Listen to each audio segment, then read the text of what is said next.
Hi, this is Phil, and I'm here to tell you all about the Capes and Lunatics Patreon. Don't miss out on our comic book creator interviews, including our monthly Chichester chats with comic book legend DG Chichester, superhero movie brackets in our search for the worst comic book movie of all time, and many, many more specials, all completely uncensored. Access starts for $3 a month, full video when you pledge $5 a month. Check out the link in our show notes or go to patreon.com/capesandlunatics. Hope to see you there. I worship you, baby, inside out. Surrender completely without any doubt. I just love to tell you all you already know. Strung out, string me along. If I have to die to sing this song, it won't be long, it won't be long, it won't be long. Strung out, string me along. If I have to die to sing this song, it won't be long, it won't be long, it won't be long.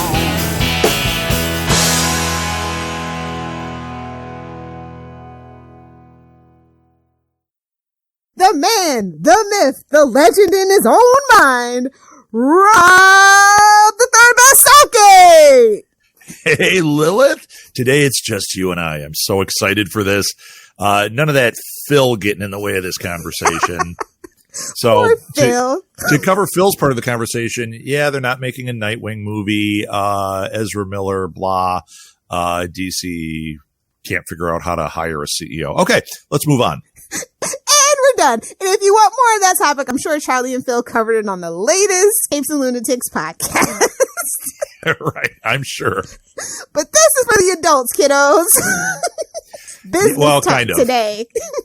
Yeah, well, this is what you've been wanting the whole time, and I think that this show should be any topic. People just ask me questions. Since you and I talk business a lot and marketing and that, this is a perfect chance for us to talk about that. But Well, anyone also, listening, I heard you got new media where you kind of want it. So I just wanted to give you some yeah, we can talk self-promotion all time. about that. Yeah, we could talk about New Media Lab because it ties into the podcast props Everything and all that the other who you stuff. are, actually. Yeah. Yeah, it ties into all of it.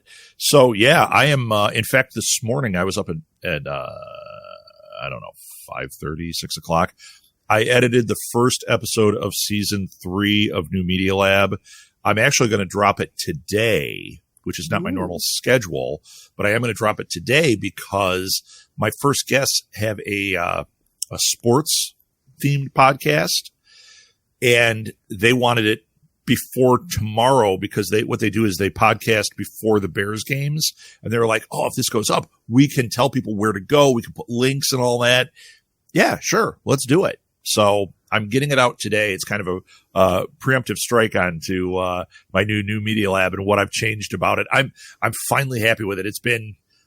I know it's season 3, but It's been like 5 years. Right. there'd be like if you look at season 2, there's like a gap of like 18 months between episodes 8 and episode 9. I mean, it's just ridiculous. So it is now a regular show. It is going to, I'm thinking it's going to be weekly. Kind of depends on what happens with me with this move and this new job that I'm looking at. In the beginning, it might go to like bi-monthly. But I already have, I want to say 6 episodes recorded and mostly that's edited. the way to go. That's where people mess up when they start podcasting. They don't Yep. give themselves that breathing room because things happen in life, especially right now. Well, and I was thinking, a show like this, it's not necessarily timely. And Evergreen content. Right. And why not build these early and not rush to get it out? There's no demand. Nobody's beating down the door for it. Although it's interesting. I keep now getting comments on New Media Lab on Facebook. I've gotten messages, people asking about it, people saying, hey, are you coming back? And I'm like, it's been 2 years. Why now? Well, good. Why now is because I'm actually doing it. Well, there's been a whole shift in the marketing and podcast atmosphere right now. Like everybody's finally realizing that podcasts are actually like viable. Although a lot of people are kind of late. I feel like it's a little late to the train. If you're like literally brand new and you're not going to invest any money and you're trying to do it on your own, I feel like it's almost impossible. Well, you know what? I disagree, Lilith. I think that if you're an indie person, if you're somebody who's like, I want to do a podcast about state parks and like, I travel to them and I want to talk about them and maybe I'll interview I don't know, a bear.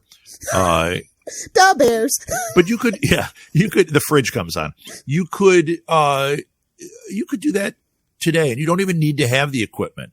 I mean, the way it is now, literally you could record a show on the notes on your iPhone and upload it as long as you're, not needing too much editing. Hey, but Lilith, it's so easy to get lost is my point. So like you really have to do that research to so when you get into the marketing side of it, Yeah. yes, absolutely. But you know what? I mean, you know how many podcasters I deal with. Tons. Almost none of them understand that. Yeah. And these are people that have been doing it for years. I've got a podcaster I'm not going to name because he's a big name and he's known for being very helpful to people and all that. And he completely disagrees with me on the SEO thing. He has put out blog posts saying SEO for podcasting is ridiculous. It doesn't do anything. Okay. The reason he says that, the reason he thinks that is if you're going to go to the trouble of getting your keywords and writing this, perfect thing that has all the nice SEO bits to it and throwing it on Libsyn or Blueberry or wherever, and then it goes to their blog page for your show, that doesn't get crawled. That's not SEO. So what his point is, he's thinking in those terms, like, hey, most podcasters just do it that way. But if you build your own website, your homepage for it. So like I created one, I don't know if I shared it with you, but I've made one now for Alley Chats. If you go to alleychatspodcast.com, you can see the prototype that I'm working on where it's got a landing page about the show. It's not perfect yet. Don't judge. It's got the landing page, which has a lot of SEO embedded in it. Okay. Then you can click on the thing to go to episodes and it does like, here's the latest episode. And it's a blog post. Mm-hmm. Okay. That's the future. Every episode has a transcription. In fact, it's going to have two things. There's going to be when you go to episode, let's say it's this episode 4 of third best Southgate. That's confusing. It would have the landing page you'd go to. Then you could click and you could go to a page that's really just show notes. And here's the show. So it's not, this long thing. And then there's a thing underneath it that says transcription site. And you go to that. It's got the link to the thing so you can listen along. And then it's got a transcription that has links embedded in it. That was what I've been working on is like, how do I put links in here? How do I make it so it builds? Because it's not about, people always think that the links are there so that you can be an affiliate with Amazon and you can make money. Well, yes. It's about backlinks, baby. It's backlinks. Exactly. I know that sounds so like 1999, but it's still true to this very day. It truly is. The whole key is make sure that your speed is good. You don't want to have something that like people go to and they have to sit and go, oh, Captain Janeway, I can't wait to see what you look like on it, because that's a Simpsons reference. I'm going to boldly go where no man has gone before.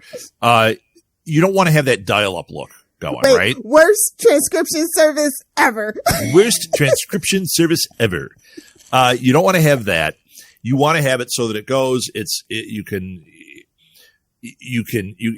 nice and clean. It loads quickly. You want to have good backlinks and as many backlinks as you can get in there. If you make the blog posts, people start putting those on things like refer to you and you put them in. A lot of them will build the backlink back to you. I mean, there's a lot of little tricks you can do to make that happen. If you go back to, and then also this is a big one. Make sure your H1 tags, you get like a good H1 tag with your proper, keyword in it or key phrase. And then your H2 and H3 have to be related to it, but maybe say it a little differently. So it actually attracts the bots a little bit better. They're not just like, oh, you're just trying to fish. It's like, oh, this really is about this. You know what I mean? Yeah. If you get those things right, and then the alt tags on your pictures are key. You get those things right. And that's such an old. No, I know it's so old. Like literally, when you log into Twitter, help make Twitter more accessible. How? Putting all descriptions in your images. Yeah, no kidding. It's key. And then when people talk like, oh, that's all old school. Like, well, yeah, some of it is, but the stuff that it is, but the stuff It's foundational. It's foundational. The stuff that you add to that then is go to SEMrush, start researching key phrases, start looking for hashtags that are going to work, start targeting people, figure out your audience. You know what I mean? You do all that. That's the cream. That's when it really happens. But you got to build that foundation. You got to get the SEO infrastructure in. And I know they keep changing what the rules are on it, but the bottom line is they don't change, but they don't change this part of it.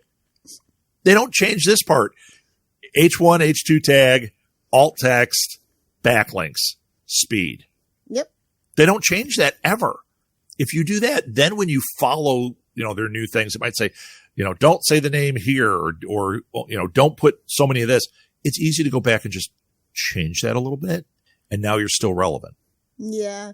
So with podcasts, I mean, you could absolutely have SEO. And that's something I'm telling you, Lilith, I have seen it so much. People have no SEO at all with their podcasts. Bloggers understand it. Yeah. Why podcasts don't? I don't know.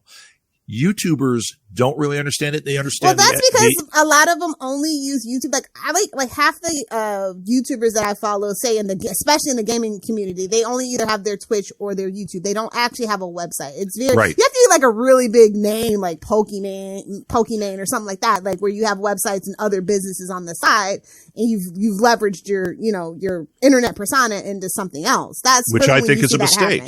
I think it's a mistake for the little guy. I think everybody. Especially since the AdSense has been gone for like a decade now. Like, how do you still only, even TikTok's even worse trying to get paid for TikTok. So it's like, yeah, you should definitely have your own website. But then people don't do that. They go to Amazon and they build their storefronts, and it's like, oh, babes, yeah, babes, not more money in Bezos' pocket. Come on. I just had a new show reach out to me.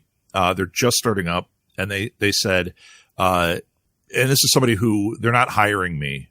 Okay. They just had a question, and I'm happy to answer questions, and their thing was, I know we're launching and I know you help people, further down the line, which I don't. I also help with launch, but they said, we're so stuck on how to put it and get an RSS feed.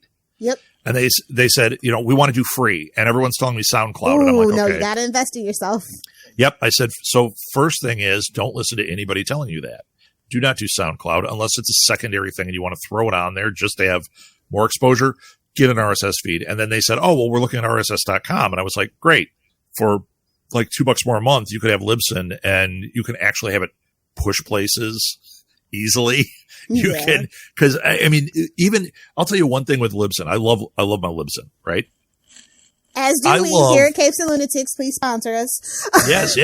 I actually have, I should probably find it. I have an affiliate link with them, so that anybody that signs up for Libsyn, it helps support the show. But I never, ever tell anybody that one. I need to put that in the show notes, I think. Yeah, do that.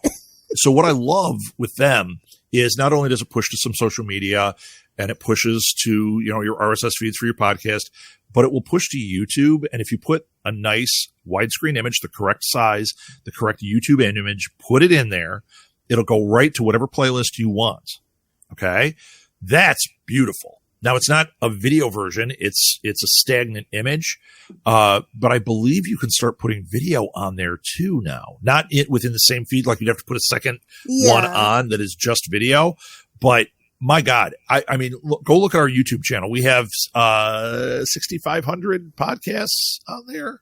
I've been going up and cleaning them up because what I found, man, I'm losing my voice today. What I found with YouTube. It's the coffee. It is. What I found with YouTube is, first of all, there's a science to getting that phrase or your title right. Yeah. You got to really work on that. So it may be different than the title you use for your podcast on because they will cut Stitcher. It off very quickly. Like, it has to be very short. They truncate a lot. Well, they do, but there's also tricks. Like I have a chart because I was helping somebody with their YouTube thing, and it tells you exactly how many characters you can use before you're cut off. Yep. And what you want to get in there. There's little things like putting parentheses. Mm-hmm. So if you say, third best, Robin Lilith talk business smack, parentheses, 2022. Okay. That helps. Put the line and then say, third best after it. That can do it. Another key that I don't know why I didn't do this. So now I've got like 6,500 to go back and do. But every show should have, when you have the tags, you put the show name as a tag. Yeah. And, well, yeah, but nobody does it. I mean, some people do, but I wasn't doing it. I wasn't even thinking about it because everyone's like, oh, who's looking up Capes and Lunatics this way? Because it's in the title. They see it in the title. They see it in the playlist. Yeah. But that is an easy way when you're organizing 6,500 podcasts. You can put in the hashtag and it pulls up that whole thing. So it's only those shows. So it's like, oh God, now I can do bulk editing. Now I can change things on the fly, which I couldn't do before. So yeah, YouTube is its own animal, but there's a lot of crossover. Yeah. If you can get your YouTube title and description, get a nice solid one. Some of that description, in fact, most of that description can be used on your podcast. Just change your title slightly and make sure you have great artwork. In fact, I'm gonna give a shout out to the guys that I interviewed today, the CNN podcast, the ones that are going to be on the first episode that drops today, which is, what day is today? September 10th. Oh, so it's going to drop today.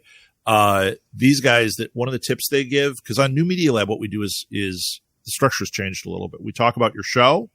We talk about some of your experiences. Maybe you have a fun story. And then we talk about how you market your show and any pro tips you might have. And for these guys, they are a YouTube podcast. Okay.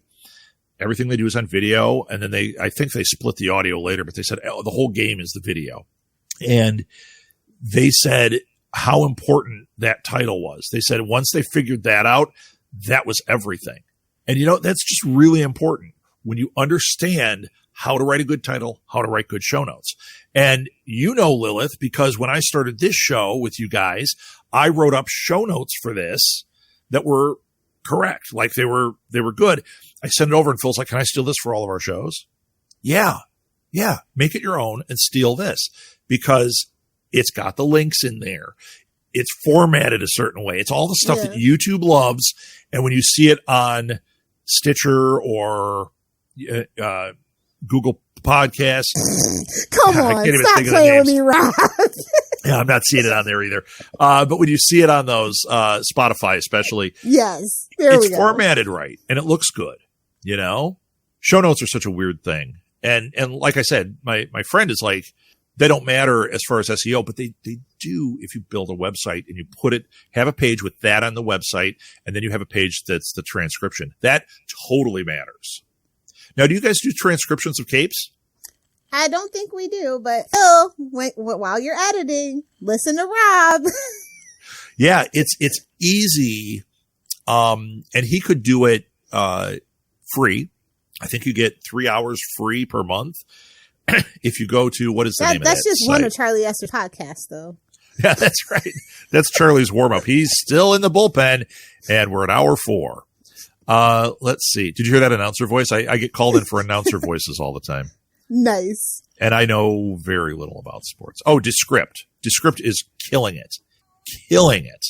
So if you're somebody who wants transcripts, go to Descript. You can do it free. I'm going to end up paying for it because I'm planning on taking all that SMG content that I own and transcribing, going through all these episodes, getting transcriptions and putting them on the websites. So that content can be evergreen. It can live forever. I mean, the fantasy football show, no, that's not living forever. Nobody cares after week 2. But take breakdown of Arrow. You know what? As soon as it's a streaming platform, it's relevant again. Yeah.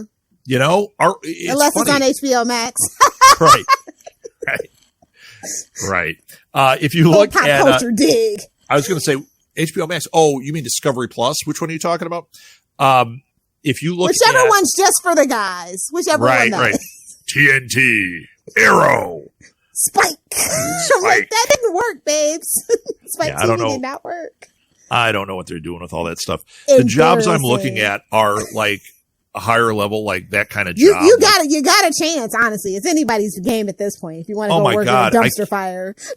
I keep looking at decisions people are making. I'm like, it's not just me sitting here in my pajama pants going, I could do this. No, I actually could do this. I actually understand it.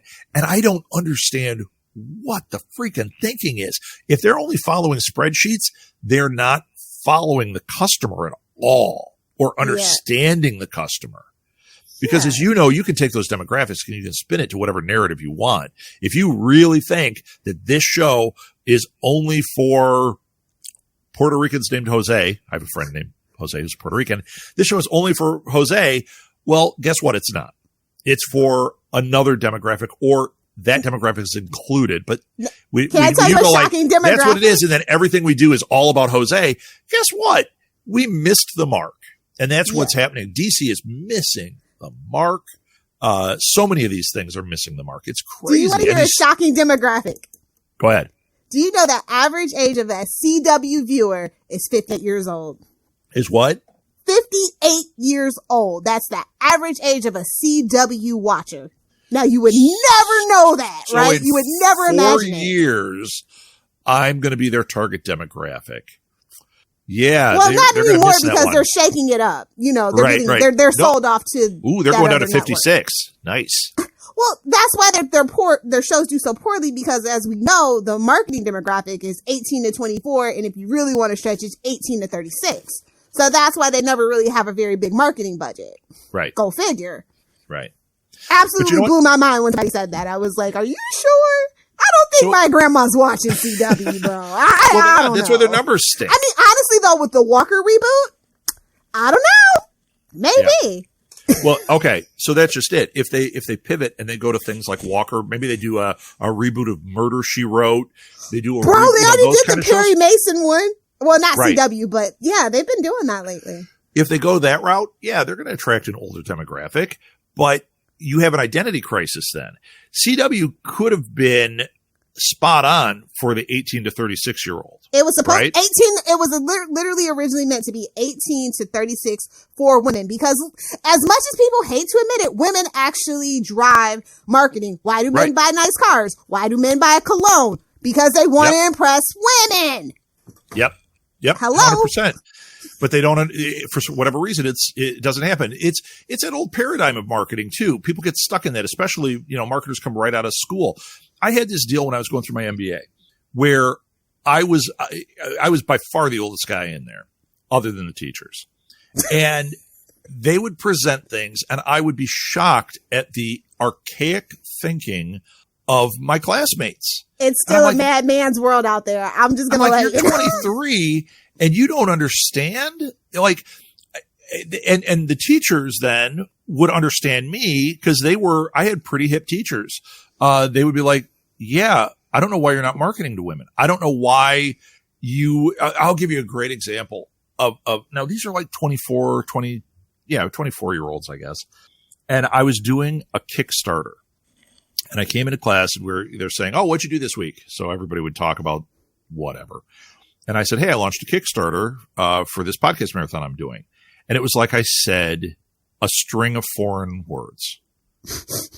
And the professor, this was in my capstone. We're talking the end of a master's program. Oh, wow. And he looks at everybody and they're just looking there like deer in the headlights. And he goes, do you guys know what Kickstarter is?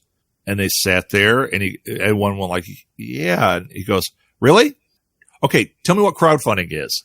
Not you, Rob, of course. And they just sat there and I'm like, wow, you're in the demographic that should be owning that stuff. And you don't even know what it is. How out of touch are you? And the reason they're out of touch is because they're eating old marketing stuff up. Yeah, they're not looking to the future. So if you look at a lot of the people who are a big splash in social media and in that type of marketing, a lot of them are not in these marketing classes.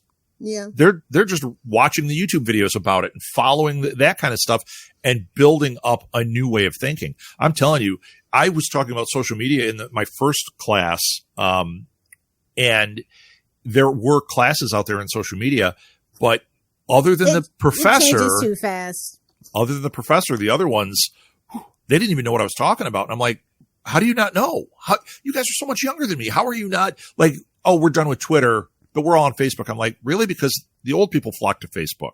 Do you guys know what, like, they didn't know what any of it was. One of them used Snapchat. Which is dead, unfortunately. Everybody stole from it and it's dead. Snapchat sucked. That was okay. This gives you the time frame of when I was in school. Snapchat had just come out, and I wrote a paper on how it could be used as a marketing tool. And I'm telling you, Lilith, I came up with a few ideas, but Snapchat was a total bear. Mm-hmm. And it's funny because after I wrote that paper, and it had nothing to do with my paper, but Taco Bell started using Snapchat the right way. Yeah. And I was watching what they were doing, and I'm like, they're doing exactly what I described in my paper. And it still doesn't work.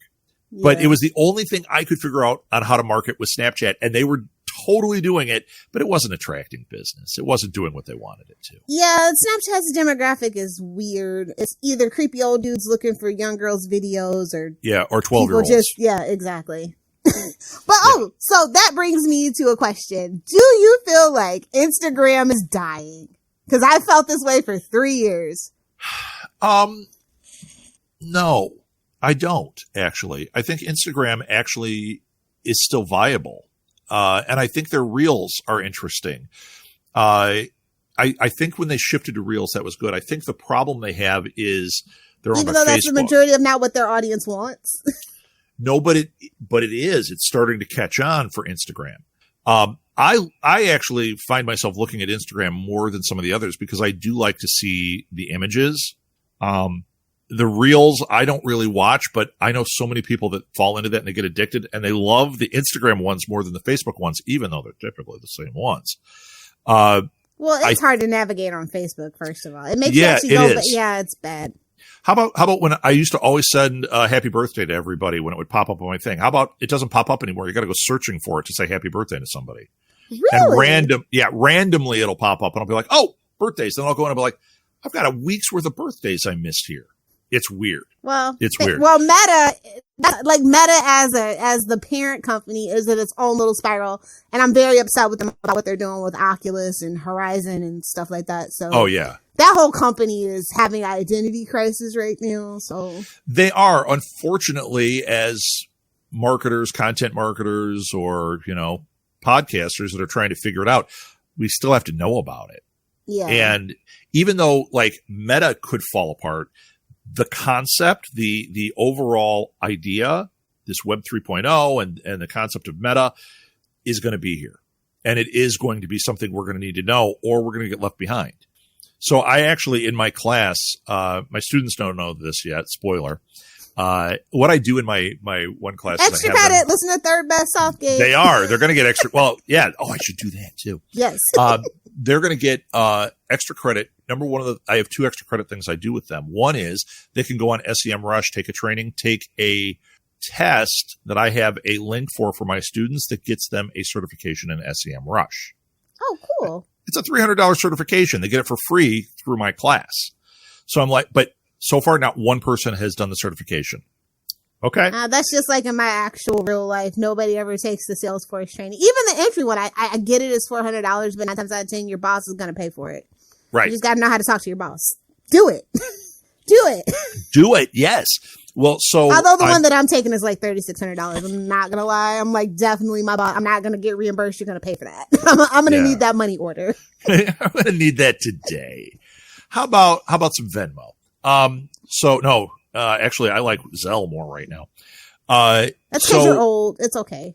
Oh, Zelle is an old thing? It really, no, like that's the demographic for Zelle. Like most people, well, that and the accessibility, like that's why like PayPal fell out of favor. That's why Venmo actually fell out of favor because it's tied into PayPal. Now that company model is just garbage. But like Cash App is more accessible. It's more easy, especially now that they finally, after like so many years, you can actually just put cash. Like you can go to a store and just put cash on the card as well. You don't have to just.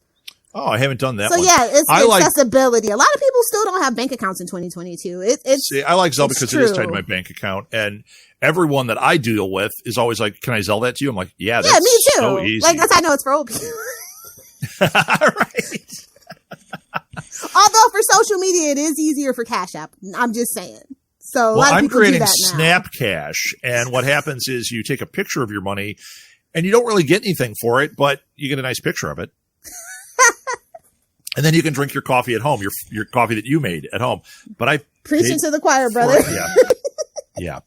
Oh, so the other extra credit is I've been trying to find the right Meta training. I'm going to have them do a basic introduction to Meta. Leave the NFTs it's going to alone. be really beneficial to them to understand what's going on there. Yeah, leave NFTs alone. That's ridiculous. I'm glad that hype train is over with. Like, oh my God. So glad. Do you know, I have this other, not really a friend, an acquaintance who is huge or used to be huge in the Twitterverse and books and trainings, and like everybody wanted to talk to this guy about it. And on a dime, he stopped talking about it, and it was all like NFTs and Bitcoin. That's all he talks about now. And like, he wrote me like a private message, like, dude, you got to get on this. This is the future. This is the wave. And I'm looking at it going, okay, I guess maybe I'm too old because I feel like it was like one of those GameStop pranks from Reddit. I'm like, that wasn't even real, bro. You got pranked hard. Yeah, it really, something's not adding up. And those NFT things, I'm like, what is, so you own the digital image. Okay. Do you? And what's it worth? It's Beanie Babies for finance bros, man. It is. What a great way to put it. And thank God I didn't fall onto that train either. We had a friend when we lived in Minneapolis. We had a friend I worked with this woman, and her husband was one of those guys. He obsessed. He bought every Beanie Baby he could get his hands on. They had a garage. Now, did he sell before the market crashed on the Beanie Babies? Oh, absolutely not. That is not his style. His style is to leave them in there until they get wet, and then they dissolve and they're worth nothing. The Charlie Esser method of collecting, I see. I kept telling her, because I was collecting toys at the time, and she was like, I can't believe you're not doing this Beanie Baby thing. And I'm going, first of all, I don't like them. I don't get it. I don't want a bunch of little stuffed animals that look like lambs. Although the and butterflies. history of Beanie Babies and marketing and internet websites and stuff. It's interesting. You got to know that. That's like if you're like, I don't like who Coke as a invented the company. Post-it in business class, one of those things. It's a great one to study. And actually, as a store owner, we dealt with that company a lot with Ty. So I knew like kind of that back end and how they did stuff. They were really masterful at this, but I wasn't into it at all. And I kept saying the bubble's going to burst. Yeah. I was like, this is the house that Beanie Babies built? Wow. Was it just that nothing? guy was like, his whole history is a little, So I don't know if it was all Beanie Babies that built that house, but. Could have been other things. Yes. So I told him that I thought the bubble would burst on it. And I was like, look, these things are fabric, and over time they could dissolve on you. They're not going to be worth anything. They're not going to hold up. A few are going to survive, but people that have boxes of them in their garages, sell them. And while the market's hot, oh no, he just kept buying, and he'd have boxes of them. And then the Princess Diana bear came out. Oh my God. I'm so the only thing that I really remember about Beanie Babies, because I was a very small child back then, is when they came into McDonald's. And that's how you always know when a brand is about to literally end its life cycle, because the same thing happened with Bratz. They did the little Bratz minis, and about 3 years later, their brand started kind of crumbling. And then 2009, that lawsuit happened. And not even 2009, but like that's when they had to take them off the shelves and bring them back. It's like a whole thing. So unless you're Mattel is the only brand that has survived that curse. Don't do it. Don't do a deal with McDonald's. Don't do it.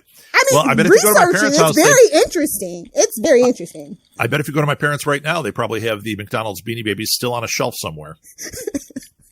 When that Princess Diana one came out, it was like a craze. Everybody was trying to get this damn thing. I think somebody even gave us one. Was Chicago like the epicenter for it? Oh, we were in Minneapolis. Okay, wow. And actually, Maeve worked at a baby store that had Thai stuff. Yeah. And twice they got robbed in the middle of the night. Now you've got... Yeah, that was a thing. I was watching thousands that of dollars documentary. in equipment around them. And what did they do? They break in the window and steal an armful of Beanie Babies. You can't trace it. That was actually the perfect scam. That's why a lot of people... They had to take the hearts off the UPS box because UPS guys were getting robbed. It's crazy. It's crazy. Yeah, as somebody who dealt with reps, they were a very weird company.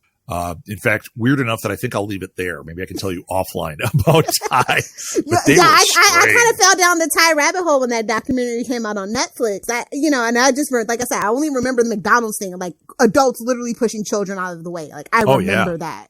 Oh yeah. Well, you want to go back even further. Now we're going to show how old I am. In high school, I was working at KB Toys, and it was the Christmas of the Cabbage Patch Kids. You survived? How did you survive? Did you hide in the back? We had, oh no, you know me. I go front end on everything. So we had an aisle down the middle that had all the like boys' toys. Star Wars stuff was on the way out. There were just a few, like a little smattering of those. Transformers, and this was back when they were the metal versions that were awfully cool. But I was too old for this. I wasn't really collecting that stuff. I was like, it's not something that connects with me. But now I look back, I'm like, yeah, I would have gotten a couple of those because those metal ones were really badass.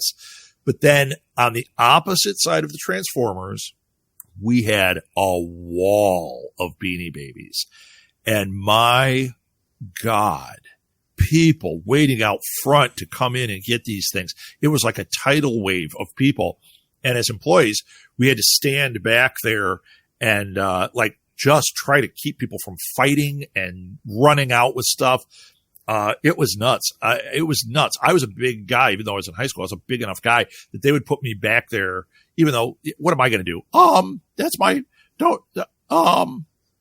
touch that. Nice. Yeah, that's not nice, sir. Can I interest you in some Rocky III Rock'em Sock'em? Oh, no. Yeah, I had those back there too. It was nuts. And this frenzy over it. And then I remember the next Christmas when the frenzy wasn't the same, this woman came in and was telling us how she created the next Beanie Baby.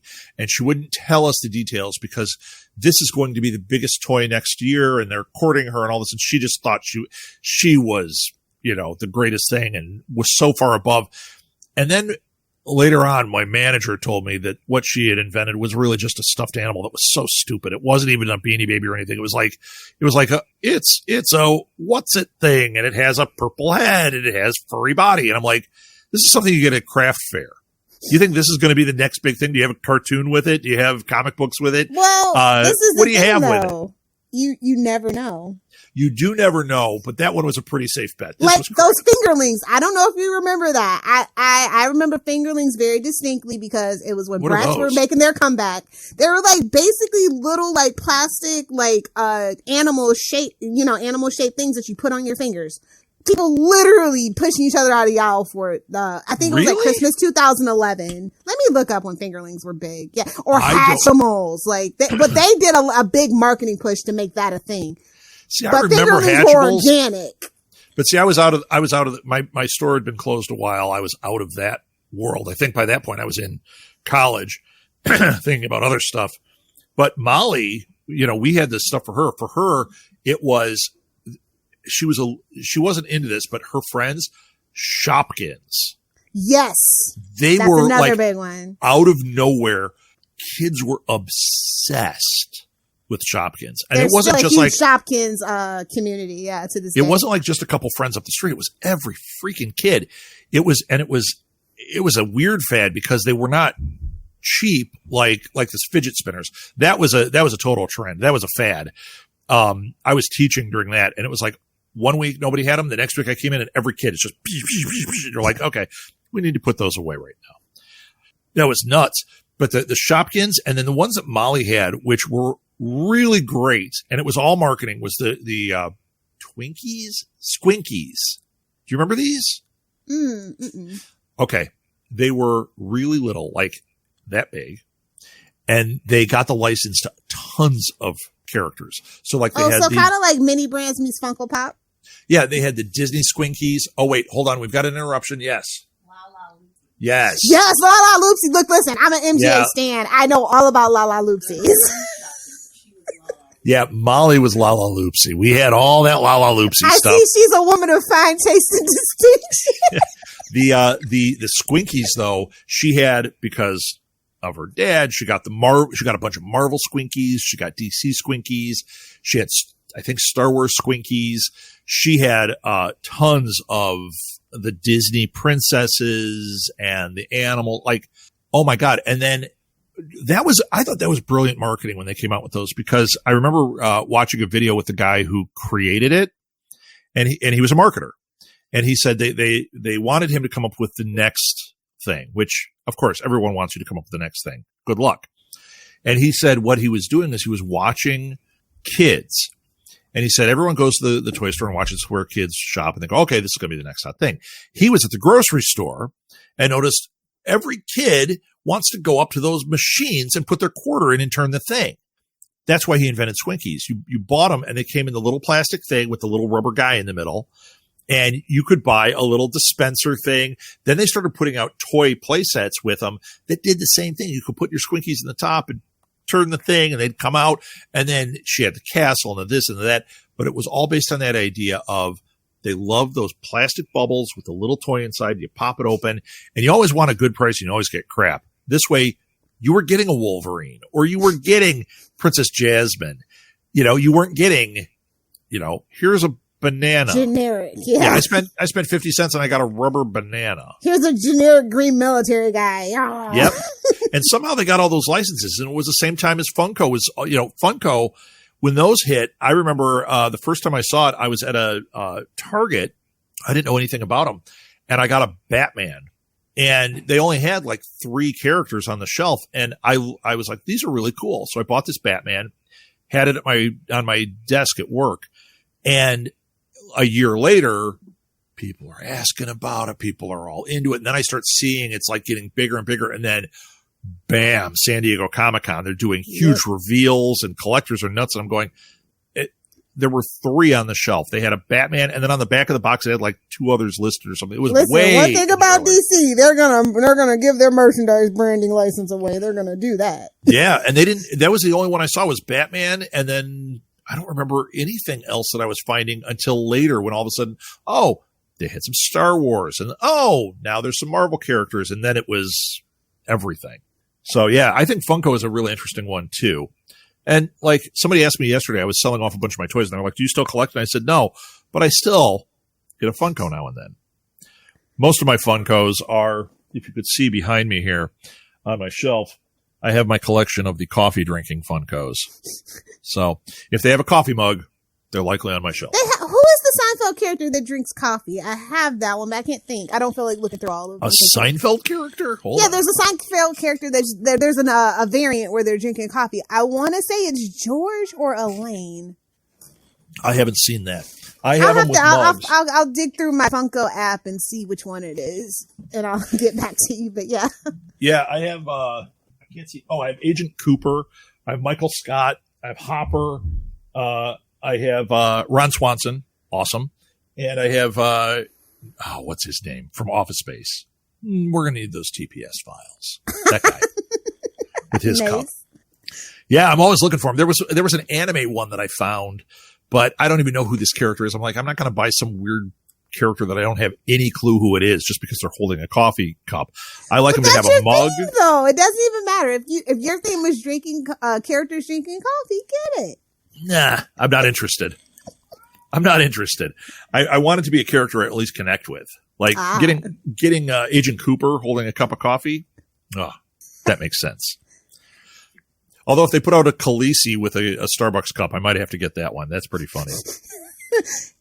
That's still a very bitter topic in the Game of Thrones fandom. Please don't poke that bear. We're finally back alive with House of the Dragon, and it's actually pretty good. But is it good? I haven't watched it yet. Racist fans got to be racist. It's like it's fantasy, always. Bro. There's dragons. Yeah. Well, calm down. They're doing it about Lord of the Rings. I was seeing a bunch of people making racist comments, and it's like, okay, because there are elves of different colors. And that sucks that you can't just watch it and see the world through everyone else's eyes. Why does everybody have to be white? That's the fantasy. That's the fantasy. I mean, if you know anything about America, Rob. Yeah. I live in a different country. It's a shame because, maybe not Tolkien specifically, but like George R. R. Martin said, he kind of regretted not making the people from Valyria. He specifically, all the ones that we deal with, they're very much white. But he says, I was like, but the names, come on, Rhaena? The way they spell Targaryen, you're trying to tell, no, they're a little spicy. I'm just saying. And he said he kind of regrets it, but you kind of write what you know. And then as you get older and trends become trends, you regret what you wrote and you try to, reshape it when you get that adaptation deal. That's just kind of how it goes. Yeah. Yeah. I mean, and there is something to that too. I think when you start thinking about, you write what you know. You write from your perspective. If, I would expect anybody to write from their cultural perspective, and maybe the characters in the book. You don't have a Hispanic friend? or I mean, if there's only a couple of characters in it and these characters are whatever, Hispanic or white or whatever, okay. But if they live in the world, they're going to encounter all sorts of people, and they can't. This makes me crazy too. If it's a black guy, everything's got to be very blackish about them. And you go, That's what Ames. Have you not heard of black suburban people who listen to Paramore? Like, hello. Well, yeah, and or like, I like if they're from the South, immediately they're hillbillies, and you go, no, I don't like that either. That's not true. Chicago, we're all the Bears. I'm like, we're not. So, but when you read it in books or you see it in movies, a lot of times immediately it goes to these stereotypes, and it makes me pretty crazy because that's not how it is. Yeah. I was just watching something I was gonna bring up, and I lost it. Is it new? Sandman? Have you seen Sandman? Now, people were not as many people were upset with Sandman, and that actually shook me to my core. But then again, I'm like, it's Neil Gaiman. He will curse you out over his stuff. He will tell you. I've only seen the first episode, and I was absolutely in love with it. It's good. Finish it. I will. And then they got a bonus episode too, just so you know. I mean, look at something. Oh, I know what I was going to say. I went and saw Rogue One in the theater. Saw it on the IMAX, and it was great. And I've seen it before, but seeing it on the IMAX, it was just really great to go back to. And at one point during it, I was struck at how this Star Wars movie was so much better with diversity. It felt more like we were in a galaxy, a real like in a real situation. Although everybody being humanoid, I don't know how I feel about that. But. That's always weird. But you know what? There's a fine line you run there too. Just like with Star Trek, it's like, okay, they're not humanoid, yeah, but they're on two legs and they've got hands with fingers. And but then you can go for that whole thing that if they're only looking for Earth-like planets with Earth-like qualities, then you can kind of get away with that. Well, Star Wars might do a better job with that because they do have weird like spider creatures and pig guys and like all that.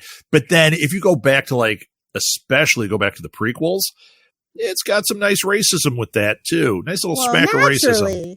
Oh, and I just put two and two together, right? You remember that whole thing where Tim Burton was like, I really don't have black characters, especially specifically in his claymation stuff, right? Like, cause that doesn't fit my aesthetic. And then I think about the Batman franchise and how it was supposed to be Billy D. Williams and Marlon Wayans. And I'm just like, wait a damn minute. You know what? Wait a damn minute. It was there in front of my face the whole time. I'm not sure. And then Johnny Depp being his best friend, I was just like, oh no. Yeah. If you know, you know. I'm not going to do any more Johnny Depp slander, but if you know, you know. But the Marlon Wayans casting, I don't know how I would have felt about that, but the Billy D. Williams, oh my God. Billy D. Williams? Come on. I wanted us to get to that Two-Face with him. They have a comic book. Awesome. I know, but you're still not seeing Billy D. do it. I know, but I'm just saying, at least they tried. Yeah, he would have been. Oh my God! Oh, that would have been amazing. I know they're kicking and screaming and throwing up right now. They're like, "Dang it! You could have done it. Yeah, you could have been ahead of the curve." Yeah, but that's you know not what? DC's Instead, way. they went Schumacher and gave us bat nipples and forgot to tell us a story. And it just got worse. There's nothing wrong with being high camp. I love a good listen. I love a good John Waters movie, but you have to have a story. You're absolutely right. Yeah, I'm not going to compare any of that to a John Waters movie. And you know what? Even camp, and that was the thing when Burton's Batmans came out. I remember everybody was talking about how they're not going to be like the '60s Batman, and I kept thinking, but what's wrong with the Bat? Well, I actually hated '60s Batman was its own thing. Why can't that be its own thing? And you can develop this next thing, which they did. But I think when Burton left, they were trying to get back to that '60s Batman. Well, they did it for the toys. But it was terrible, and it just got worse. Listen, I know kids, people my age that love that movie. Tyler, shout out to Tyler. I never liked it from day one, but I've been reading comics since I was 4 years old. So yeah, well, it's just like the people that love episode 1, and I find when I talk to people that are a generation younger than me, they're like, they really love it. Some of them don't love Jar Jar Binks, and some of them think Jar Jar Binks is the greatest character ever in Star Wars. I was too old. It's like the Ewok thing. You can tell how old people were when that movie came out by whether or not they like it. You know, oh, they were cute little teddy bears. Oh, they were annoying. You were on that cusp. You know? Yeah, I was. Jar Jar Binks was meant to represent the kids that this was their first Star Wars movie. Right. He literally grows up and becomes a senator. Like that's his arc. Right. That's for. But I was a little too old when that one came out. It's just ham-fisted and terrible. Well, and it's George Lucas. Never mind. Look, listen. None of the Star Wars movies are masterpieces. I'll die on that hill. I like them for what they are. Rogue One is pretty damn good. The Star but Wars, it really is. I'm so sad that a Solo story killed the whole I am too, and I actually liked the Solo story. It really makes me mad. Me too. I was like, we were gonna get Lando. We were, and it would have been awesome. Donald Glover as Lando, awesome, perfect. Yeah, I was all in. I think that was just all. Although they dodged a bullet, if you know, with you know. Which with Don Glover. Oh yeah. So, although I have heard rumors that he will be back in one of the series. Really? I've heard that rumor. Maybe they've learned it. Well, now that what is his show? Oh, and now that Atlanta's over, I guess he doesn't have as big a head or whatever. Right. So they can reel that in. Right. Yeah, especially when the paychecks kind of dry up and he's like, I'm getting residuals, but what happened to those nice fat? Oh, I should do a Star Wars series. Yeah. I mean, Mandalorian's the best thing they've ever done, and they'll never top it. I'm sorry. It really was. Although, I mean, I really enjoyed Obi-Wan. I thought that was a lot of fun. Look, I love Space Jesus just as much as the other people, but I thought it was great. I love Ewan. You know, I just came there for him. Oh yeah, every time. It's a good story, but like, I still think Mandalorian's better. Like, I think too. in some places he kind of, well, and not that. Well, that's why Boba Fett had to have Mandalorian show up. You know? They like, this is the book of Boba Fett. Everyone loves Boba Fett, but we're going to bring the Mandalorian in for half the series. And nobody liked the book of Boba Fett. Yeah, see, I liked it okay. I was having fun with it, but it wasn't good. The Mandalorian had so much to prove, and they put so much budget and time and effort into it. And so, like, all this, like, with all spinoffs, they're never going to be as good as the parent product. I've never seen a spinoff show that's as good as the parent product ever. With the exception of Angel. Angel's scary to Buffy. I knew you were going to say something about Angel. And, don't tell Joss Whedon. and you don't think that your Supernatural spinoff that's going to happen is going to be? I am not watching that. Or I don't know if you know this. Gunman of the Supernatural world. No, listen. I don't know if you know this. So I am a Sam girl. I will stand by Jared Padalecki forever and for always. I watch Walker, but I also watch the original Walker. Jensen Ackles is not my cup of tea. His fans are problematic, and they basically got a divorce over this spinoff because right. So like it was like a whole thing. So I am not watching the Winchesters. I stand with Jared Padalecki, and if you find me problematic for that, I don't care. Okay, fair enough. I still have only watched one episode of Supernatural, so I can't speak on any of this. Honestly, it's a guy. Is it Dylan in Trouble? So yeah, I think it's Dylan in Trouble on YouTube. He does a series where he watches the first episode and the last episode of a show and tries to predict what happened in the middle. You're never gonna get it, baby. You're never gonna get it with Supernatural. He was so lost. That. He was like, yes, of course.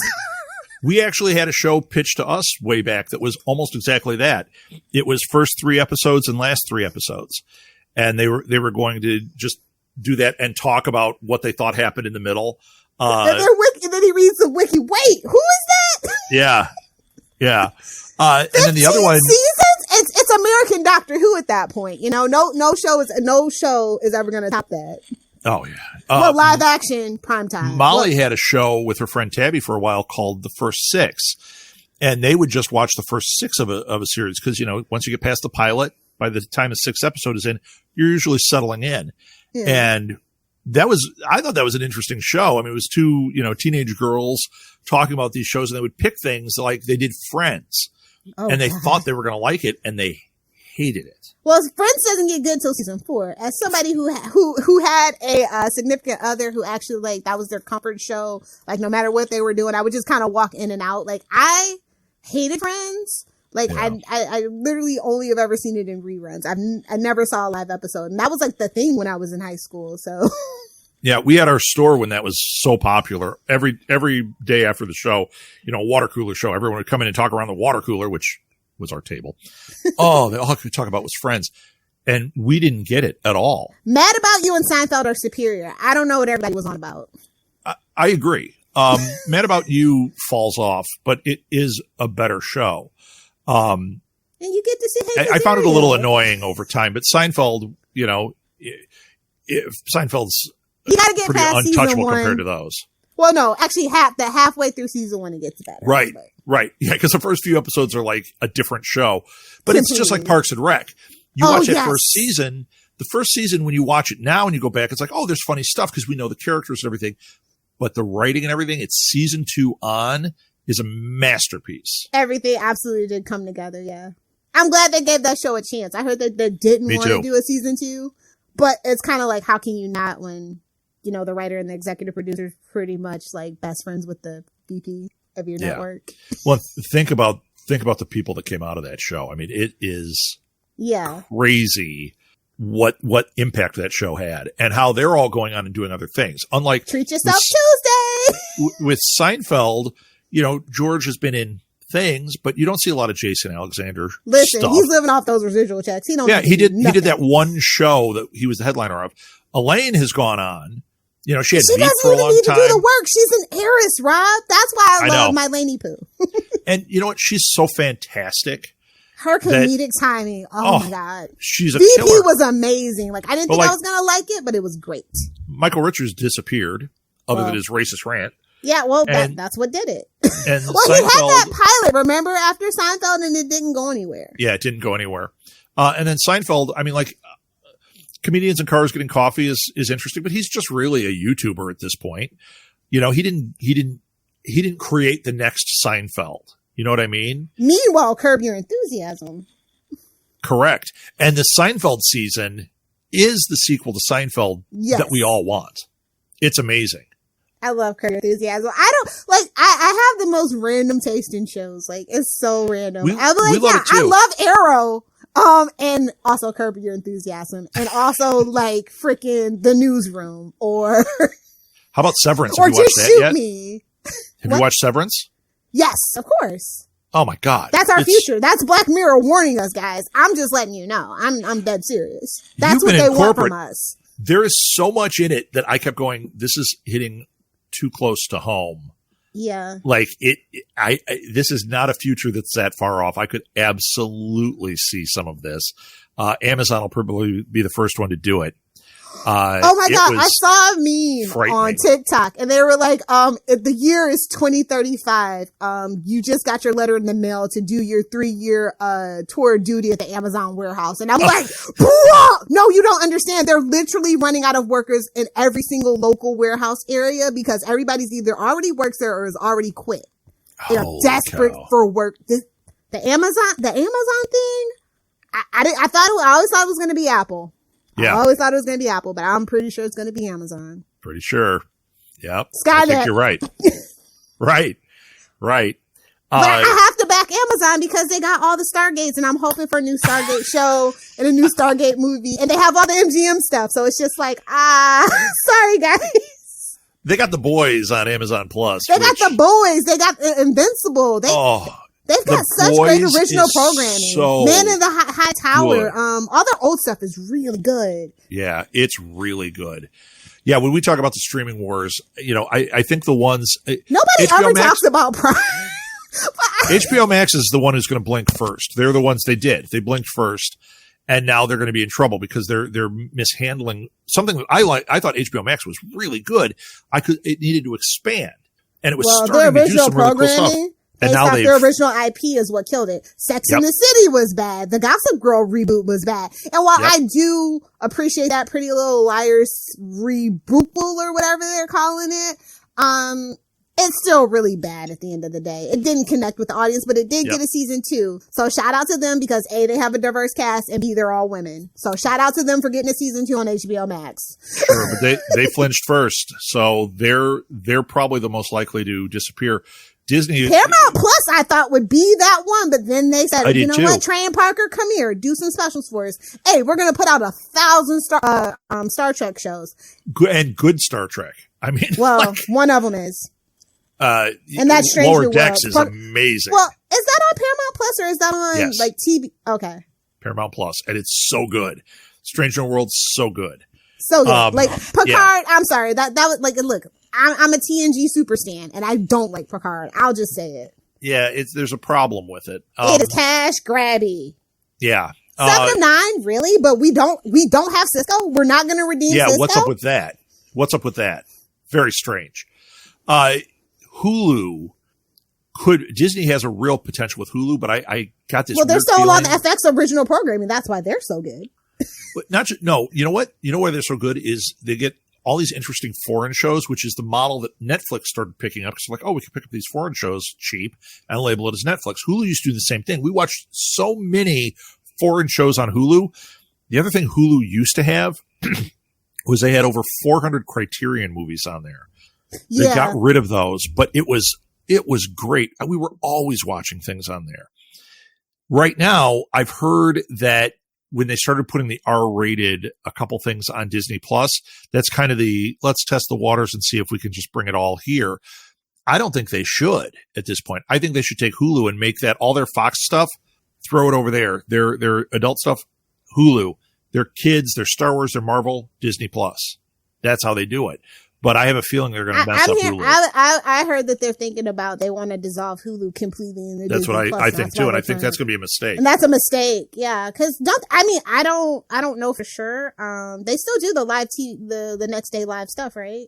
Yep. Or whatever. Yeah. I think that's. And there's a lot of stuff Hulu that you can for. only get there, which I know it would be absorbed in Disney Plus, but now you've got a categorization problem over there. Like, yeah, it becomes like Netflix, where things that you really love just disappear, even though they're still there, because there's too much content, and you're always fighting categorizing it. It's like your record collection. Do I put it in year order? Do I put it in band name order, artist order?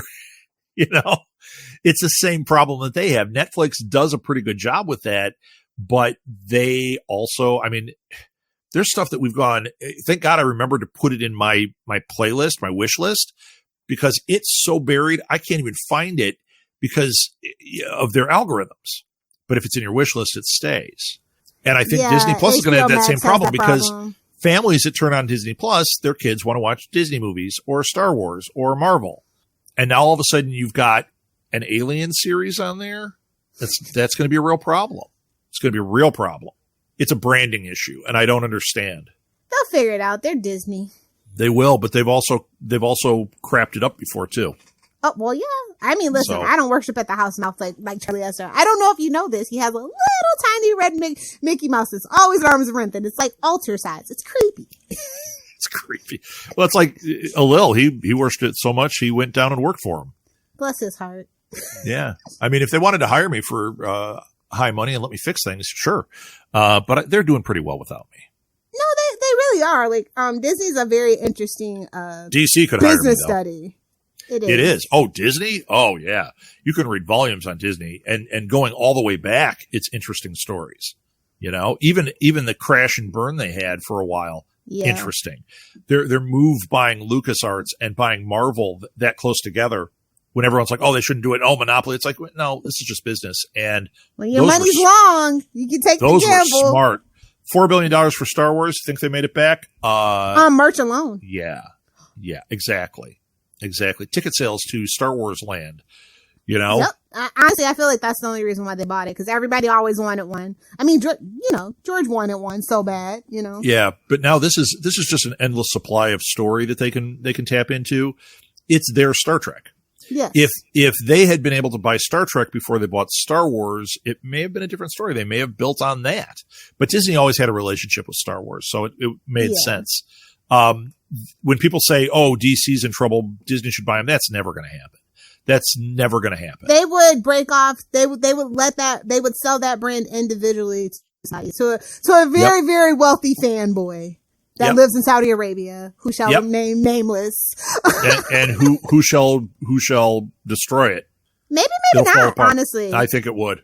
I think it would. I think it would. They would stop.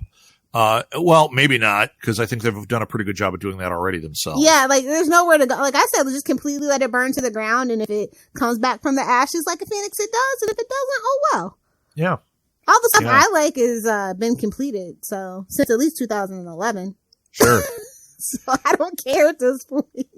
Sure. Yeah, it's pretty crazy stuff. That was our Phil portion of the show. Actually, Lilith, we do have to end. I've got a lot to do. I've got packing to do. Absolutely. Hey, I can relate. So, thank you for joining me, Lilith. This was fun. This was different.